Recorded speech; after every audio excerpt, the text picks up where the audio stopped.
Hi guys, I'm Bryn Sandberg, television writer here at the Hollywood Reporter, and we are live at the Beverly Hilton at the TCAs, and it's part of our Meet Your Nominees, Emmy Nominees series. I'm here with Joe Weisberg and Joel Fields of FX's Emmy-nominated drama, The Americans. Hi guys. Hey. Thanks Good to be for here. Hello, Facebook. Hanging out with us today.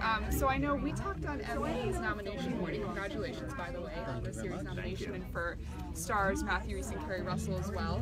I believe you guys were on separate vacations at the time, right? We do vacations separately. Yes. You know? Yeah. Some people joke about it, but we mostly separate. So how did you guys find out?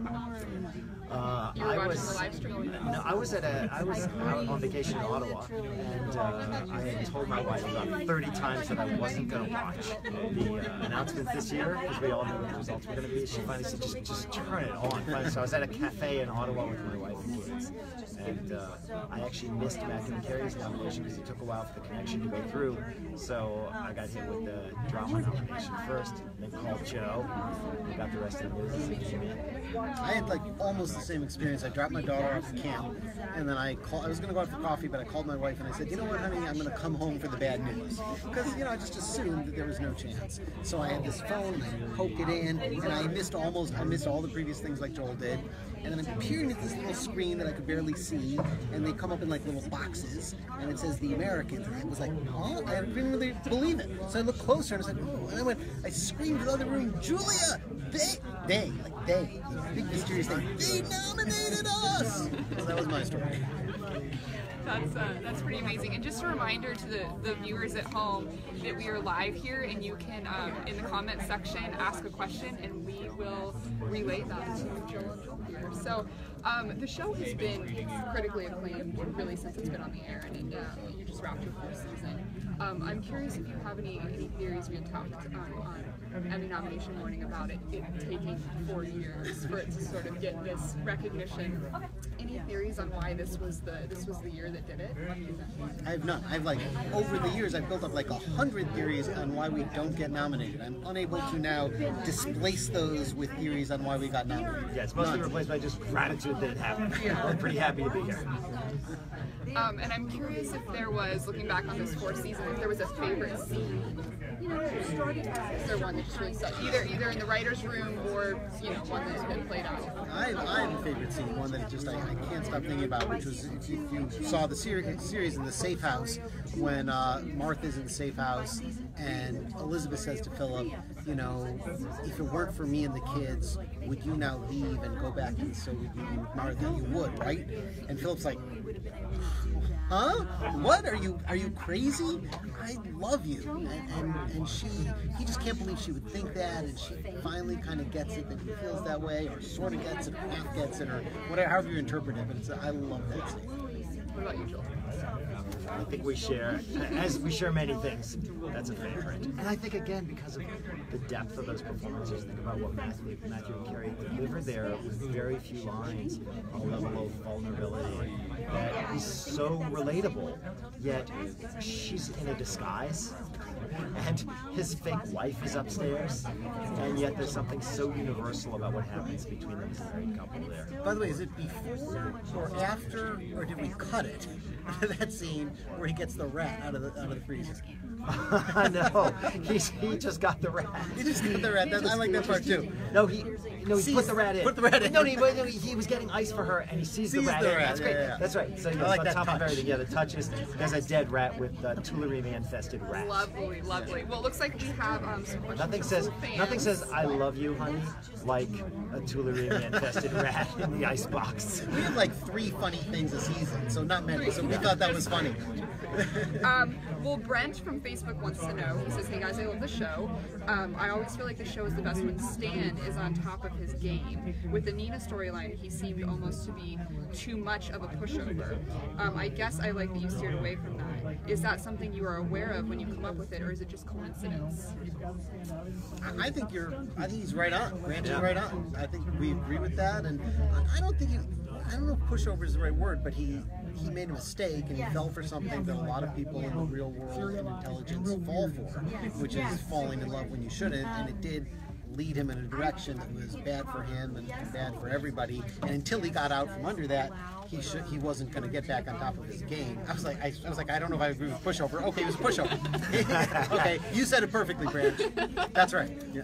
Yeah, but I think in our defense, Branch, I will say that he wouldn't have been able to dig himself out of it if he hadn't been put in it in the first place. And I think one of the fun things about the last season was seeing him get back on his feet and get back on his game. And we have another question here from a fan about Allison Wright's character. She says, I think it was episode 8 this season. Martha was on the bridge. Was she contemplating suicide? That's a great question. It was episode 7. Very close. And boy, do we want to answer that question? I think the answer would be different for everybody. Yeah. We actually talked so much about that moment with everyone except for Allison. We talked a lot with each other, a lot with the writers, a lot with the director, and then we let that moment play. And one of the things we like is that these things you can never know what's happening in a person's soul. And so it's really for the audience to feel what was going on. And I'm also curious with are there any particular advantages to having the stars in your show also be an off-screen couple? Does that make it a little bit easier when, like, they have to film all these various love scenes? We only know the answer to that because we saw it in the Hollywood Reporter. In the Hollywood Reporter, like last week, they said it makes it a little easier. So we're going to go with yes. I'm going to go with whatever they said in their Hollywood Reporter interview. And we have another question from Facebook. Anna wants to know, what's the tenor on the set? The show is so intense. Is it quiet on set? Are people goofy? Is there any behind-the-scenes intel you can share? That was Anna? That was Anna. Hey, Anna. They're goofy. They're like goofing We've around got some all really the time. good behind-the-scenes intel. Yeah. Well, it's interesting. There's two things that happen simultaneously. One is there's a lot of incredible prep work that happens beforehand, before they get to the set. So we know weeks before the actors are working on the script, working on the scenes, calling us with questions. So they arrive very, very prepared.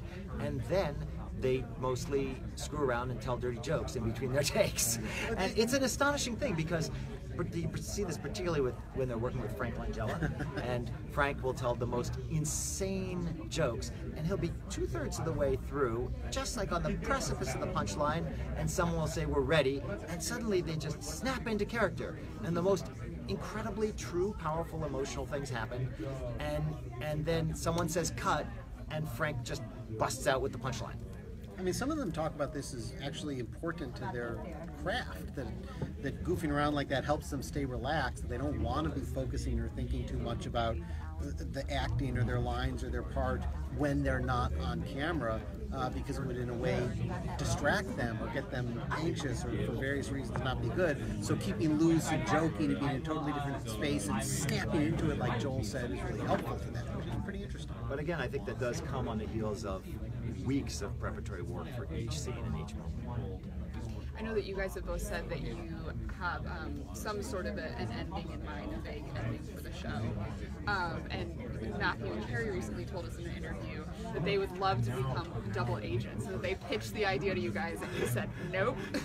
I'm curious if you can sort of expand on that. Why is that not an option? First of all, I also read that. Did you read that? Did you remember that? I remember a few lunches with them where they would pitch things and then just laugh. I don't remember, as they described it, I don't remember like giving them withering looks or anything. No, but it came out a little more, But better. It came out better because Matthew and Carrie were telling the story. It was more entertaining. Have you not figured out 4 seasons in that's how it works? I deny it happened. Yeah, we go with their story. Yeah. We stand by our stars. And we have a pretty clear ending in sight. We've had it for a couple of years. We talk through it and we have variations on it, some of which are a little bit different from one another, but not drastically different. And we may change our minds because we change the story. Sometimes you never know, you come up with a better ending, but at least it's stuck for 2 years, so I wouldn't be surprised if it sticks. And then I'm wondering if you can touch on Holly Taylor's character, Paige, and that storyline, and how these kids in the show have sort of played an increasingly important role in the overall drama. Was that always the plan from the beginning, or was that something that sort of developed throughout the seasons? It was most of the stuff that has happened, particularly with Paige's character, was always the plan. But I don't think we had a sense that it was going to be that, in a sense, the whole story was going to hinge on it or revolve around it in the way it has. So that's been a little bit of a surprise. But it's interesting because the show was always going to be a show about marriage, and at the end of the day, when you have kids, boy, that becomes a central part of your marriage, probably more than you planned. Great. I think we have another question from Facebook here that our producers might have. Yes, Sanjana wants to know, given the reaction of Paige finding out about her parents' double life, will we ever see the same with Henry? His storyline this season was really centric around Stan, so I'd love to see it play out. Hey, Sanjana. Good question. Yeah. It's one we talk about a lot. That's a tricky one to answer without being spoilery. But I think it's fair to say that the question of Henry's place in that family is pretty central to our discussions as we look at these last 2 seasons. That's a medium long way of saying we're not telling you, but we know the answer. Yeah, and it's an excellent question. We have one more. Yeah, we do. So Claudia wants to know, does Joe and Joel have a favorite character moment or scene in the whole series? Favorite character moment or scene?